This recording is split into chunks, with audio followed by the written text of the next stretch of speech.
ओम श्री वेंकटेशाय नमः।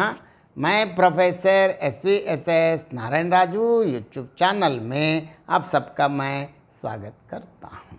UGC, JRF, net और PhD प्रवेश परीक्षा हेतु तैयार करने वाले विद्यार्थियों के लिए जयशंकर प्रसाद जी द्वारा विरचित कामायनी के श्रद्धा सर्ग से संबंधित आज मैं और एक पद की व्याख्या करने जा रहा हूँ।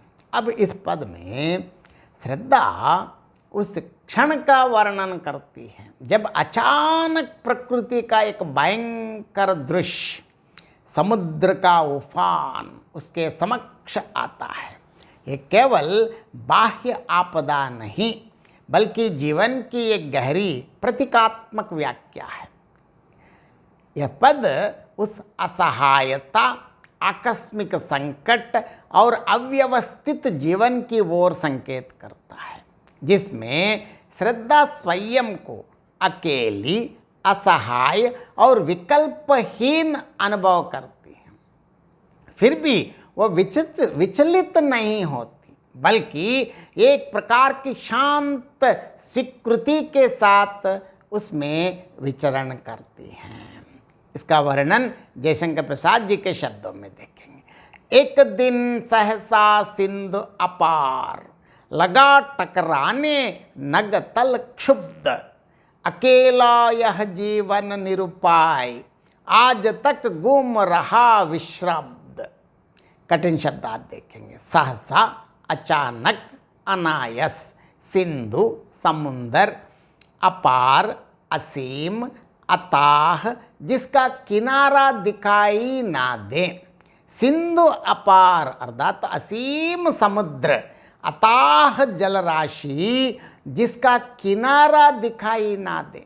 नगतल पर्वत की तलहटी, क्षुब्ध विक्षुब्ध, उत्तेजित उफनता हुआ, निरुपाय विवश जो किसी उपाय के बिना हो, विश्रब्द निश्चिंत निर्विकार भाव से। अब व्याख्या देखेंगे। यहाँ श्रद्धा कहती है कि एक दिन सहसा असीम समुद्र विक्षुब्ध होकर पर्वत की तलहटी से टकराने लगा। यह दृश्य केवल प्राकृतिक संकट नहीं है बल्कि जीवन की अप्रत्याशित आपदाओं और आंतरिक द्वंद्वों का भी प्रतीक है। इस महासंकट के बीच जब सब ओर विनाश का दृश्य उपस्थित था तब मेरा जीवन अकेला और निरुपाय हो गया, अर्थात किसी भी उपाय से रहित, पूर्णतः विवश।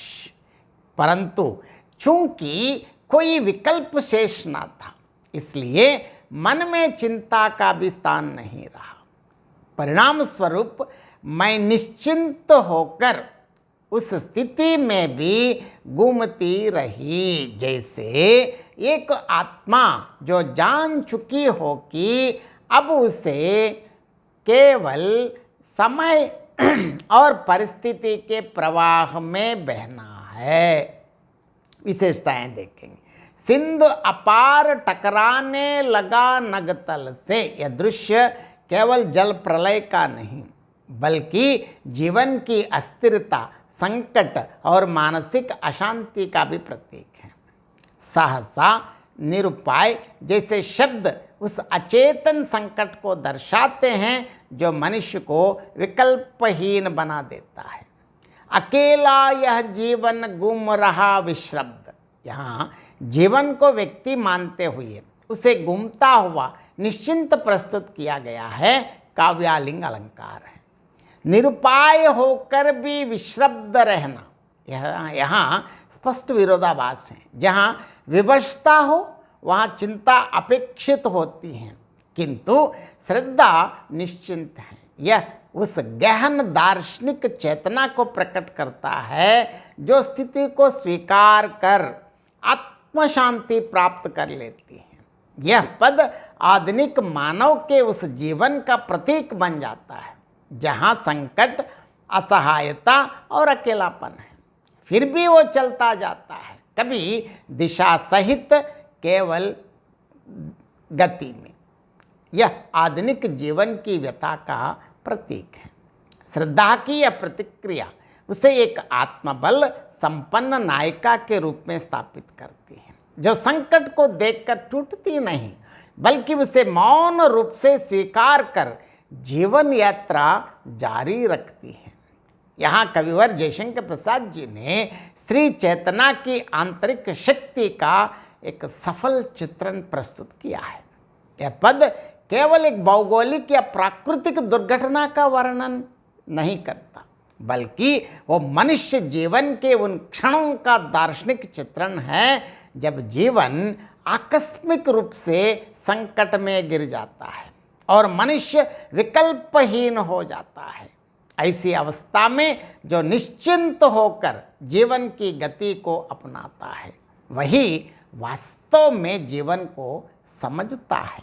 श्रद्धा का यह भाव उस आध्यात्मिक सहनशीलता का प्रमाण है जो उसे स्थिर और सजीव बनाए रखती है। बहुत बहुत धन्यवाद। जय श्रीमन नारायण।